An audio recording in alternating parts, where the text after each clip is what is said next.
الحمد لله والصلاة والسلام على نبينا محمد وعلى آله وأصحابه أجمعين. ولا ليال ما أنت إن شاء الله تعالى وحين حسننا الأمور أرمو لجنا هي دتك إسلام كا ولودي ذي إن يسمعان أرمهاس أدياد أي أفر بدين كتابكو أدياد أما سوين أيو وهالي على يو أرمهاس نبي صلى الله عليه وسلم موفى فهي وحي أمدا لجنا هي أردن يوحي أمدا يعني إلهي سبحانه وتعالى أو أجيدي كتاب كان أما باب كان وحوي أمورها وكان هي إلهي سبحانه وتعالى أمدا إسلام كا وحوك بلاميا تحريم القيمة والأمر بحفظ اللسان مركورة قيبادة إن لس كان هي يو إن لس أمري إن عربك ليلاليو معناها قيبدو dee waxa laga sameeyaa ama qiibada marka la galayo dambigaas waxa la isticmaalaa carabka markaana carabku waxa laga nahayay waxyaalihii laga nahayay waxa kamid aha in qiibada laga nahayo lana amray in uu qofku ilaaliyo macnaha qofka marka xumaanta carabka loo diido de waxa kala la amraya qofkaasu shay baa la amraya maadaama shay kale loo diiday shaygana waxa weeye sidoo shayga loo diiday ugu hortagi lahaa oo u sameyn lahayn ayaa carabka loo badbaadinaya oo waxa leeyahay bixifti lisaan oo carabka ina ilaalisid ama dhikriga Ilaahay subhanahu wa ta'ala ku ilaalisid ama ina iska aamustidba sida inoo soo socota insha Allah ta'ala إلهي سبحانه وتعالى وحيري ولا يقتب بعضكم بعضا أيحب أحدكم أن يأكل لحم أخيه ميتا فكرهتموه إلهي سبحانه وتعالى وحيري قفك كله أما بركين بركة كله يحمن مركو ويلكا كما قنيهي أما مركو قفك أصاحبتين وكما قنيهي قفك كله يحمن أما بركين هدي جماعتهن وقف إني كتقو أما إن جماعتهن وجماعات إن كتقو تدفر بدن هيدين ودت كله أما قيب إن كتجان قيب تاسية حمن يدين كواس ما ركتين سيد وكاين يوحي كشكينين يسيد هاين إسلام مركب قفكي لفريي أما قفكي كم غناي عن لفريستن با قف كاستيون بديه سجلين عيبه سا ينفتيسا يوحلا وحيالها وكأركو وحماتها يو إسلام مركب ديورد صارن ويد وإلهي سبحانه وتعالى بركين بركة كلا يونا حمن أيولي هاي ميوش علي هاي مذكين إنو عنه لحم أخيه ميتا فكرهتموه واتقوا الله إن الله تواب رحيم ميوش علي هاي أيو إلهي سبحانه وتعالى لي هاي قفكين إنو عنه هلبك ولالكي isagoo dhintay macnaha qofku ka maqan yahay samaha sidii qof dhintay oo kale uu ka maqan yahay sidii qofka dhintay oo kale maadaama qofka dhintay macnaha uuna istifaaci karin uunan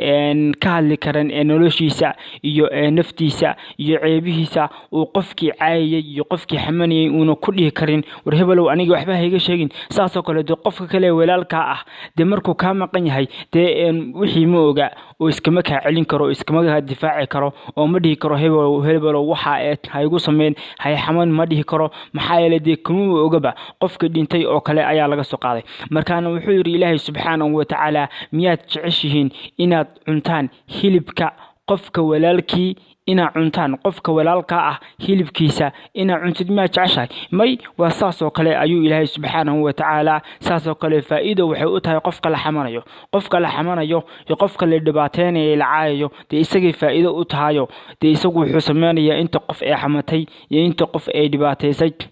ajarkoodii oo dhan buu qaadanaya markaana haday dadka ku xamanaya ama dadka ku dhibaateynaya ay farabadan yihiin de waxa ogaataa in ajar farabadan aad meesha kala tagisid markaana qofku sida hawo ogaado qiibadu iyo xantu inuu Ilaahay subhanahu wa ta'ala xarimay wax Ilaahay subhanahu wa ta'ala u diiday dadka islaamka inay tahay oo qof kasta maanta inuu ka digtoonaado weeye una wax xaman maantana inay farabadan tahay dawaaskacan way farabadan tahay qibadu xantu way farabadan tahay qofkii walaalka inaad wuxuu kara dib ku ah in aad ka sheegtid wuxuu karayeysanayo oo nacayo in aad ka sheegaysid haddii aadan amaanin qofkaas oo aadan amaan balaalan dadka kula fadhiya aadan u soo jeedinin waxbay qofka inaad badiis ka baxid way wala taqfu ma laysa laka bihi cilmun inna as-sam'a wal basara wal fu'ada أولئك كان عنه مسؤولا sidaas oo kale ilaahay subhanahu wa ta'ala wuxuu leeyahay wala taqfu ma laysa laka bihi ilmun inna as-sam'a wal basara wal fuada kullu ulaa'ika kana anhu mas'uula macnaha ilaahay subhanahu wa ta'ala wuxuu ku leeyahay arabkaaga iyo dhagahaaga iyo maqalkaaga iyo fuaadkaaga waxayna cilmi u lahayn yeena baabaadin oo yeena ka jawaabin oo yeena isku dayin inay isla markiiba wixii ka jawaabto oo ay isku daydo wixii inay dhex dabaalato oo qofkii wuxuunan garanayn uu ogeyn oo cilmi u lahayn in uu macnaha isla markiiba uu barbaaro ama uu sheego ama uu isku dayo inuu u fatwado ama inuu isku dayo inuu isla markiiba ka jawaabo ama inuu isku dayo inuu isla markiiba faafahin dheeraad ka bixiyo ayuu ilaahay subhanahu wa ta'ala u diidayaa qofka maxaa yeelay kullu ulaa'ika kana anhu mas'uula dhamaan indaha iyo carabka iyo afka iyo dhagaha dhamaan waxa ay sameeyeen oo dhan wala weydiinaya maalinta yoom qiyaamo iyagana si gaar ah loo weydiinaya adigana si gaar ah lagu weydiinayo waxa lagu dhahayaa maxaad waxa u sameysay hadaa isfawaashido oo diidina iyaga ku kharti furayat way ma yalfidu min qawlin illa ladayhi raqibun atid oo qofku carabkiisa wuxuu ku hadlayo oo uu sharaxayo oo uu sheegayo haday doonto cilmi ha noqotee waxa weeye inuu iska hubiyo wuxuu garanayo wuxuu macnaha uu xifdsan yahay wuxuu og yahay inay waxan wax cad tahay oo runa oo dhab ah inuu markuu ogaado inuu waxan uu sheegayo in ay dhab tahay inuu sheego warka xitaa soo galaya warka beentaaya waxa qofku haduu og yahay warkan uu faafinayo in ay been tahay oo qof been badan uu ka soo qaaday saas oo kale iyaduna way soo galaysaa macnaha warka umadu ay faafinayaan dad far badan baa jiro warka haday iska maqlaan haday doonaan warkaas ama been ha noqdo ama run ha noqdo isla markiiba isku dayay inay qofka si gaarsiiyaan ama qof kale u sheegaan laakiin marka hore waa inaa waxan iska hubisaa haduu wax khaldan yahay oo dambi ah oo ceeb ah oo ilaahay subhanahu wa ta'ala ku diidayna iyaduna taasu ma banaanaba taas wax kasta way ka horeysaa taay lagu ma tali galin ba inaad baabaadid ama inaad tiraadid ama inaad hubisid inay khaldan tahay iyo inay saxan tahay wixii nasteexa waa meesheeda qofka inaa u nasteexaysid oo aad tiraadid hebel wuxuu yahay isaga dabahad ama qof saaxiibka ha noqdo ama qof khair ku ogtahay ha noqdo ama qof kale oo u nasteexaysid ama qof kale oo qaraabatiin ha ahaado hebel inaad u nasteexaysid oo aad tiraadid hebel isaga had waa nin xune de marka adiga nasteexa qofkan siinaya adeeg ku jirtaa markaana adigu waa inaad ka wadin ninkan inaad ku xumeynaysid oo aad doonaysid inaad xaasidid oo aad doonaysid inaad meelo far badan albaab far badan ka xidhid oo aad doonaysid inaad ummad far badan ku dirtid oo barta ka xaasidid taa hadii aad ka wadin oo qofka u nasteexinaysid taas waa caadi waa u nasteexinaysaa insha Allah ta'ala si wanaagsan ayaa ugu nasteexinaysaa ma yalfidu min qawlin illa ladayhi raqibun atid waxa qofku bil aadanku kuma hadlayo قول هذا كما هلايو إلا لديه رقيب وعتيد إلا أن وحا قفك قرية رقيب عتيد رقيب يعتيد معناها كو إلاليه oo kuwa ilaaliyo oo xumaantii markuu sameeyo ama hadalkii markuu dhaho ama markuu xumaantii ku hadlo ama khair ha ahaato ama xumaan ha ahaato labada malag ayaa qoraya isla markiiba wuxuu ku hadlay qofkaas qofku doono ahaado qof gaal ah ahaado qof muslima ha ahaado sidoo kale markaan qofku waxa la doonayaa inuu carabkiisa ilaaliyo una wax khayr uu ku ilaaliyo oo khayrka iyo wanaagga uu ka shaqeeyo oo khayrka uu ku hadlo haduu wax ku hadlayo oo ilaahay subhanahu wa ta'ala ajr far badan ayuu siinaya xadiiskan aynu ku bilaabi doono insha Allah ta'ala maanta abi hurayra ayaa warinaya wuxuu leeyahay man kana yu'minu billahi wal yawmil aakhir الآخر فليقل خيرا أو ليصمت. هرتو حديث كانوا وحديث أي دتك وذا قرنيان ما أنت أمد فربدان مركي هاليان وحلقيا وحديث كان إني أخرنيان إني أخرنيان بالغيا بايو أخريان أو إسلام مركي بدي حديث كان قف كستبا ركضوا كهيا والحديثية لكن المهمة حوي إن حديث كان كعمل فشي وقفك إسلامك إنه أحاديث النبي صلى الله عليه وسلم كعمل فرو سينو هرو أسو شاقناي ونكدقن حديث يوح ويسكحف تسينيهاي المهم إن عملك كعمل أنت كعمل فلي كرتيد مركو هرورتا كعمل فل وإن خير كسيدة بإستاب لو قلع طلابة لو قلع هدي مر وذا قشدنا وهلة واحدة مر هدي وذا قشد ده الحمد لله رب العالمين تاسو وفضل ديراضة إلهي كسيي لكن دينتا يو خيرك قفك وحلدون يا إنو كرقمو من كان يؤمن بالله واليوم الآخر نبي صلى الله عليه وسلم وحير قفكي رميي إلهي سبحانه وتعالى يوم أنت يوم القيامة فليقل خيرا فليقل خيرا أو ليصمت حقوها الله وحواناكسا أما هايسك عامصت من كان يؤمن قفك رميه بالله إلهي سبحانه وتعالى أي رميه وإلهي إنه أود ليهي وإنه عقاب ليهي وقفك أوامرتي خلافة إنه عقابه عقاب شديد ليهي عذاب أليم ليهي إلهي سبحانه وتعالى معرفة ربعه وين قفك ليهلي قفكاسو واليوم الآخر ما أنت يوم القيامة garanaya oo rumeynaya oo maalinta yawmal qiyaama in la soo saarayo oo ay cadaab jirto oo uu markastaba xasuusan yahay qofkaas falyaqun khayran aw liyasmut khayr ku hadlo oo wuxuu ku hadlayo oo ku dhawaaqayo oo qofka uu sheegayo ha noqoto wax khayr ah oo carabka khayrka habaro oo wanaag habaro oo dikriga hawado oo dikrigu de macnaha waa khayrkii dhan samaha khayrka iyo dikriga hawado hadoona khayr hayn una khayr wax qofku u sheego una hayn qofkaas ha iska aamuso macnaha qofka xitaa markaas la socotaan jad fara badan baa markay safarka ku jiraan ama qof ay sala socdaan ma aamusi karaan taas waa caadi qofka weyna wacantahay wanaagsantahay qofka marka la socotid ina u sheekaysid ina siima weeleysid ina waxyaalo fara badan ka sheekaystaan taas waa caadi waa shay wacan oo wanaagsan laakiin waxaan ha noqdaan waxyaalo wanaagsan qof baa isku timaadeen makhaayad baa isku timaadeen meel kale isku timaadeen ka sheekaysta wixii wanaagsan waxa wanaagsan way fara badan yihiin lama soo koobi karo waxa wanaagsan ee khayrka laga helay way fara badan ama waxyaalo aan xumayn hadeen wanaagsaneyn aan xumayn laakiinse oo aakhiro aan lagu ciqaabeen oo aadan dambi ka helin oo iska caadi ah waxaasna hadaa doonti waxaas ka shakayso hadii aadan khayrka ahaynba de qofkii ay la fariid ka shakayso oo waxa weydii laakiinse mar waliba in aan xumaan ka shakaysiitaas ha u dhawaan falyaqul khayran أو ليصمت حكوها الله وح خير أما هيسك عمسو أيو النبي صلى الله عليه وسلم يري عن أبي موسى رضي الله عنه قال قلت يا رسول الله أي المسلمين أفضل أصحابك أيا ويدين يا رسولك صلى الله عليه وسلم وحجري مسلمين تكيبا أقفل لبضن نبي صلى الله عليه وسلم حجري من سلم المسلمين من لسانه ويده نبي صلى الله عليه وسلم حجري مسلمين توحى أقفل لبضن قفك نبدك ليدتك إسلامك يدتك مسلمين تا عرب كيس عندي سبب قفك كنا بدك ليه qofkaas ugu fadli badan ayuu leeyahay nabiga sallallahu alayhi wasallam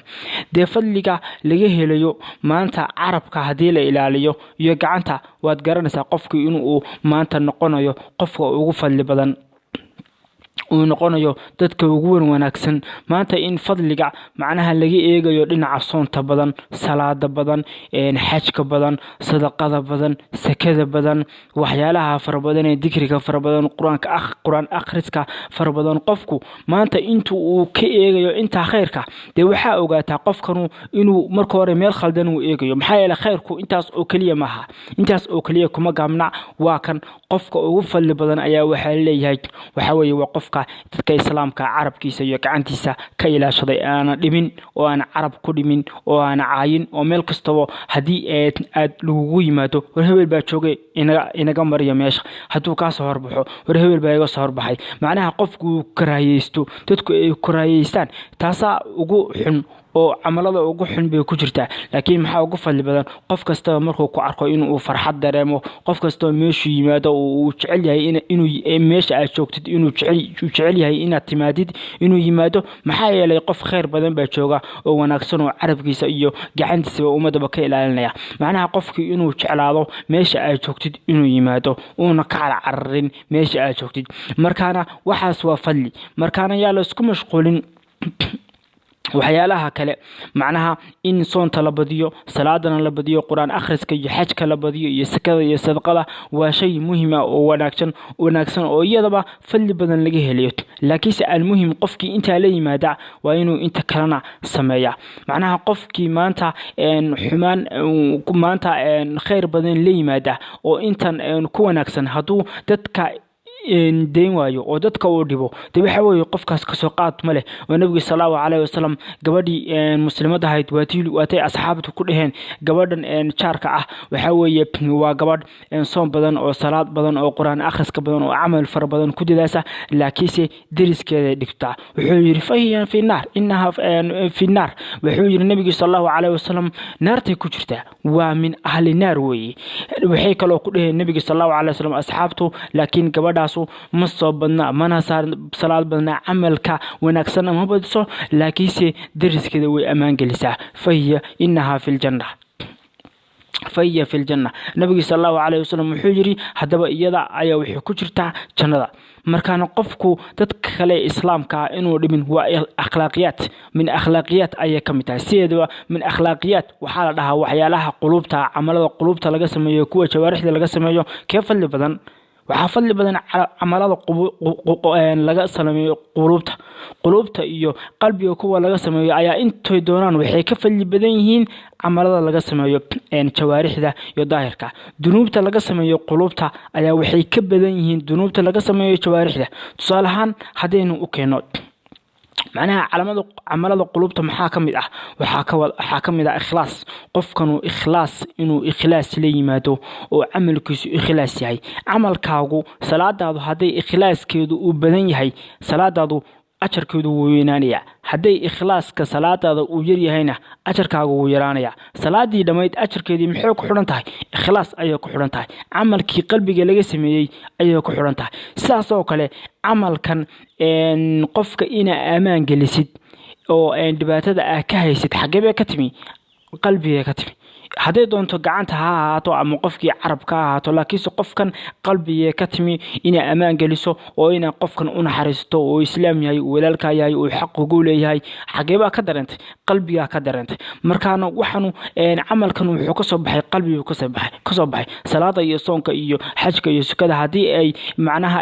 iyaduna muxuu ka soo baxaya jawaarixdu ka soo baxaya qofkii salaadii wuxuu ka tukanayaa jawaarixdii lagu yiyo gacmihii iyo daahirkii iyo wixii ayuu ka tukanayaa adoo aan ogeyn bal qalbigiisa maxaa ku jira xajki saasoo kale wuxuu ka sameeyaa qalbigiisa saasoo kale soontii wuxuu ka sameeyaa daamkii sharaabkii ayuu ka tagayaa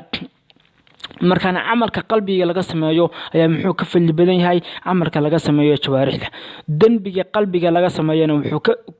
ka weyn yahay dambiga laga sameeyo jawaarixda tusaale ahaan qof lacag ka xatay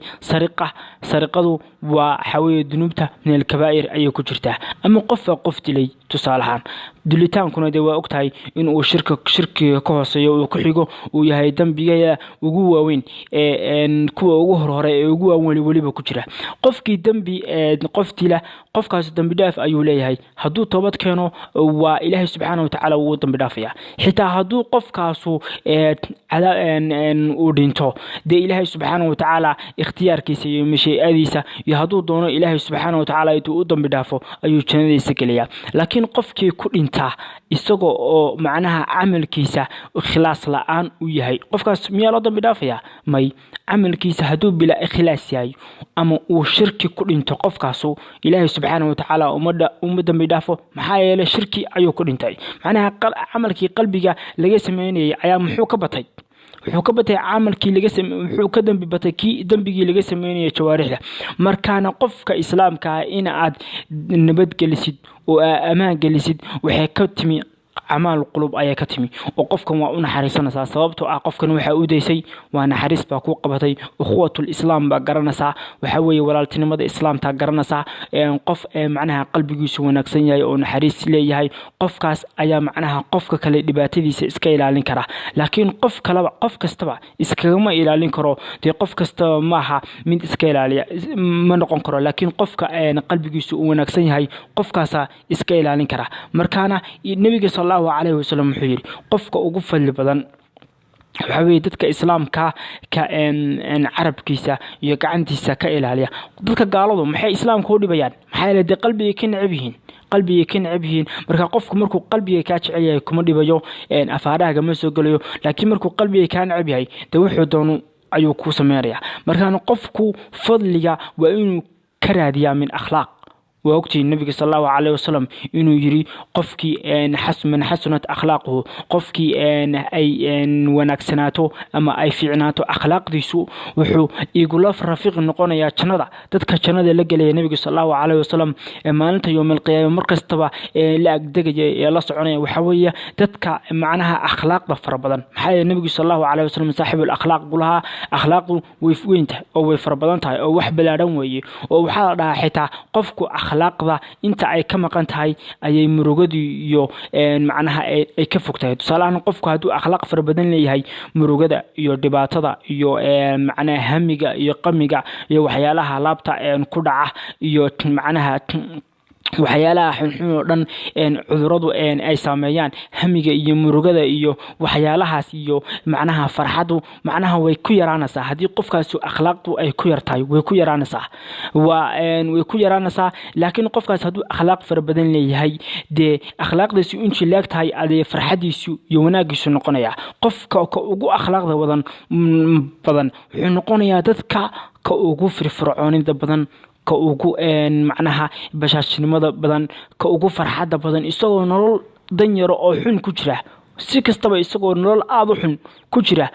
meel kastaba ka xun ayaa hadana wuxuu yahay dadka ka ugu wanaagsan ugu bashaasan ugu waji furan ugu farxada badan murugo iyo waxyaalahaas isagu ma dareemaba markaana qof kasta waxa ogaata haday akhlaaq ka badan tahay nolosha raaxadeeda iyo sacaadadu dhamaystirnaanteeda ayaa ka maqan taa ogow marka akhlaaqdu maaha wax qofkii ku sifaysan la dhaho war qofkan waa qof iska akhlaaq badan oo de alihi buu akhlaaq badan yahay waxa ogaata haduu ka akhlaaq badan yahay inuu ka ajar iyo ka fadli badi iyo ka nool wanaagsan yahay haduu ka akhlaaq badan yahay uu ka waji furan yahay oo uu ka farxad badan yahay oo murugo iyo waxaas ma dareemo oo dadkuna macnaha in ay murugo iyo waxaas ay dareemin waxa lagu kala ogaadaa xiliyada xunxun macnaha qofkii waxa arkaysa isagoo xil xun ku jiro qofkii akhlaaqda wanaagsanaa inuu hadana uu yahay qofkii macnaha ugu wanaagsanaa oo qof macnaha aan hawl xun haysan oo wuxuu u amal falaya sidii kuwii caadi ahaa ee xorta ahaa ee aan dhibaatada iyo waxa ku sugnayn markaana akhlaaqdu waa shay muhiimsan marka qofka muslimka waxa uu ogaataa in uu ku fadli badan yahay akhlaaqdiisa iyo in uu amaan galiyo dadka kale islaamka halkaas casharkeena haynoogu joogo insha Allah ta'ala inta aynu soo akhrinayna de insha Allah ta'ala waxa la doonayaa in ay dhaqan galino oo qofka kale islaamka xaq ku leeyahay qof kasta inuu si wacan u akhriyo oo u eego. Assalamu alaykum wa rahmatullahi wa barakatuh.